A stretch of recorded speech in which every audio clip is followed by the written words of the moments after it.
That Tuesday was the day the invitations went out. All up and down our street I saw them. Thick, cream-colored envelopes with gold ribbons, pulled from mailboxes and held up like trophies. My brother Ryan's wedding was the biggest event our family had ever planned. Mrs. Gable from across the street waved hers at me. "It's beautiful, Maddie. Your mother has wonderful taste." I forced a smile, my stomach twisting. My own mailbox was at the end of our long driveway. I walked toward it, a stupid, hopeful drumbeat in my chest. I pulled open the small metal door. Inside, there was only an electricity bill and a coupon booklet. The box felt cold and hollow, an echo of how I felt inside. I waited 2 days, telling myself it was lost in the mail. On Thursday, I found my mother in the kitchen, humming as she polished silver. "Hey, Mom," I started, keeping my voice light. "I haven't seen my invitation yet. Just wondering if it got sent out." She didn't look up. Her voice was smooth, like poison poured over ice. "Oh, that? There wasn't a mistake." She set a fork down with a delicate clink and finally met my eyes. "Sorry, dear. This wedding is only for the people we actually love." The words hit me harder than a slap. I couldn't breathe. My father walked in, a newspaper tucked under his arm. He chuckled, a dry, scratchy sound. "Finally, a celebration without the family embarrassment," he said, not even looking at me. As if on cue, my Aunt Lydia, my mother's sister, breezed in. She saw the look on my face and a smug smirk spread across her lips. "What's the matter, Madison? Real family only means real family." That was the moment. It wasn't an oversight. It wasn't a mistake. I wasn't forgotten. I was deliberately, precisely excluded. A cold clarity washed over me, extinguishing the hurt and leaving something harder in its place. They looked at me and saw a disappointment, but they didn't know that the disappointment they had just thrown away was about to become the storm that would undo them all. My name is Madison Cole, and for 28 years, I've been the shadow in my family's portrait. Growing up in this house was like living under a set of invisible rules written just for me. My achievements were ignored. When I graduated from college with honors, my parents showed up late and left early, talking about Ryan's upcoming promotion on the car ride home. My mistakes, however, were unforgivable scandals. When I dented the family car at 16, I was grounded for months and lectured about irresponsibility for years. 6 months later, Ryan crashed the same car after a party, and my father paid for the damages without a word, patting him on the back and saying, "That's what insurance is for, son." And then there was Ryan, the golden child. He was praised, protected, and excused from everything. His trophies lined the mantelpiece. When he got into trouble, it was a learning experience. He was their son, and I was just a stray planet in his orbit, cold and dark. I spent my life trying to earn a fraction of the love they gave him so freely. I was the responsible one. When their plumbing failed, I used my savings to fix it. When Ryan maxed out his credit cards, I quietly paid the debt. I did it all with the foolish hope that one day they would finally see me. Some naive part of me thought Ryan's wedding might be that day. I thought a huge life event would be enough to finally bridge the divide. I was wrong. My mother's words, "the people we actually love," were the mission statement of the Cole family. For years, their silence had whispered that I didn't belong.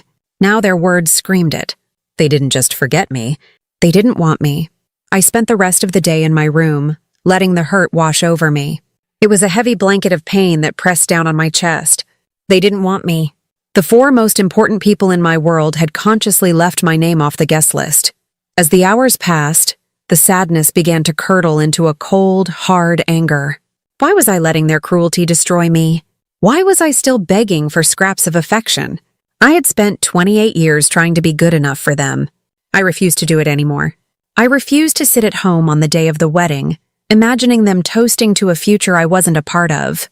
With a jolt of energy, I sat up, wiped my face, and grabbed my laptop. If they were having a celebration without me, then I would create my own.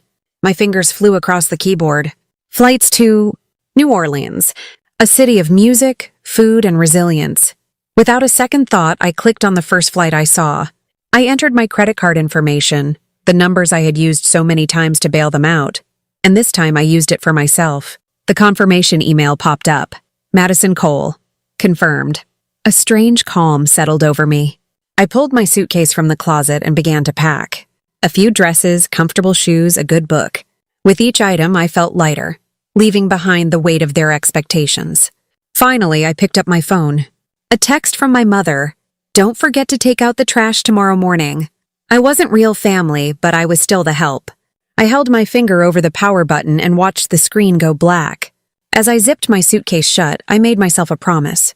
I would never again beg for a seat at a table where I wasn't welcome. The moment I stepped off the plane in New Orleans, the air felt different, thick with humidity, alive with the smell of magnolias and the sound of distant music. It was everything my sterile, quiet home wasn't. I checked into a small hotel in the French Quarter and walked out into the night with no plan. For years, my life had been structured around my family's needs. Here, there was only me. I wandered through jazz bars on Frenchman Street, letting the sound of a saxophone wash over me. No one knew me. I wasn't the scapegoat daughter or the invisible sister. I was just a woman in a bar. The next day, I explored. I ate beignets covered in powdered sugar and tasted gumbo from a street vendor. I joined a Zydeco band playing in a public square, pulled into the crowd by a kind old man. I was clumsy at first, but soon I was laughing, spinning with strangers who saw me, not a label. Each step I took was peeling away a layer of pain. While I imagined them posing for photos under crystal chandeliers, I was standing under flickering gas lamps on a cobblestone street. Their light was expensive and cold. My light was warm and real. One afternoon, sitting by the Mississippi River, I thought about their perfect, loveless world. A week ago, the thought would have broken me. But now, I just felt a strange sense of pity for them. They were trapped while I was here breathing free air. For the first time in years, I felt completely free. On my third night, I was sitting at a quiet outdoor cafe when my phone buzzed. I'd turned it off airplane mode to check the weather and forgotten to switch it back. I saw Ryan's name and ignored it, but then it buzzed again and again. My screen lit up with a flood of notifications. First, a text from Ryan. "Wedding canceled. We need you. Please help." Then from Mom. "Maddie, we were just joking. You know how our sense of humor is. You belong with us. Please help fix this." From Dad. "It's just money. Family helps each other. Don't be dramatic." And finally, from Aunt Lydia. "If you cared about your brother at all, you wouldn't let his big day fall apart over a little misunderstanding." I stared at the screen, the wine turning sour in my mouth. The whiplash was staggering. A few days ago, I was the family embarrassment. Now I was the one they needed. Now I was family again. The family they only claimed when they wanted something. I leaned back in my chair and laughed. It was a sharp, incredulous sound. They had assumed that even after being shunned, I would still be their safety net, so desperate for their approval that I would come crawling back to solve their problems. A week ago, I wasn't family. Now I was their lifeline. And for the first time in my life, I was going to let them drown. I let their calls go to voicemail for an hour before walking back to my hotel. Standing on my balcony, I finally decided to answer Ryan's 10th call. "Hello?" I said, my voice steady. "Maddie? Oh, thank God!" His voice was a frantic, cracking mess. "Maddie, you have to help us. Everything is falling apart." He explained that there was a mix-up with the final payment to the venue. They had to pay by the next morning, or the wedding was off. "Maddie, please," he begged. "We need $20,000 to clear the venue debt. If we don't pay it, everything's ruined. Please, you can help us." There it was. For years, I had been their emergency fund, the family bank they turned to when their lifestyle outpaced their income. I laughed, a low, cold sound. "Funny," I said. "I thought I wasn't real family." A heavy, damning silence stretched between us. I didn't mean it like that," he finally whispered. "Yes, you did," I replied, my voice flat and final. "You all did. You made it perfectly clear where I stand. I'm not family enough for a seat at your wedding, but I'm family enough to pay for it? Is that how it works?" "Maddie, it's not like that." He started, but I cut him off. "It's exactly like that, Ryan. I am your solution, not your sister. When was the last time any of you called just to ask how I was?" More silence. He had no answer. "You don't need my help," I said calmly. "You have your real family. I'm sure you can figure it out." He started to plead again, but I was done. This time they would get nothing. "I have to go," I said. "Enjoy the wedding if it happens." And I hung up. After the call, I let go. I didn't worry or feel a shred of guilt. I turned my phone off again, went out, and lived my life. The next day, what would have been Ryan's wedding day, I woke up late and ordered room service. As I sat on my balcony sipping coffee, a friend from my hometown sent me a screenshot from the wedding venue's Facebook page. The post was polite, professional, and devastating. Due to a failure to meet financial obligations, the Cole-Thompson wedding scheduled for today has been canceled. We wish both families the best in resolving their internal matters. It spread like wildfire. Our town wasn't huge. Gossip traveled fast. The illusion my parents had spent a lifetime crafting, the image of the successful, prominent Cole family, crumbled in hours. They weren't pillars of the community. They were people who wrote bad checks. I didn't have to lift a finger. Their own arrogance and irresponsibility had done it for me. They had built a house of cards and expected me to hold it up forever. The moment I walked away, it all came crashing down. I took another sip of my coffee, feeling a profound, quiet peace. Their downfall wasn't my victory. It was simply a consequence. I flew home a few days later to my own apartment. I wasn't surprised when 2 days after my return, there was a sharp knock on my door. It was Aunt Lydia, looking frazzled and defeated. I opened the door but blocked her from entering. Her expression shifted to a fake sweetness. "Madison, sweetheart," she began. "We were so worried. I was on vacation," I said flatly. "Well, your timing was terrible. Your brother is heartbroken. Imagine the shame of this." She looked at me, her eyes pleading. "Imagine the shame if the wedding doesn't happen." I tilted my head, my expression calm.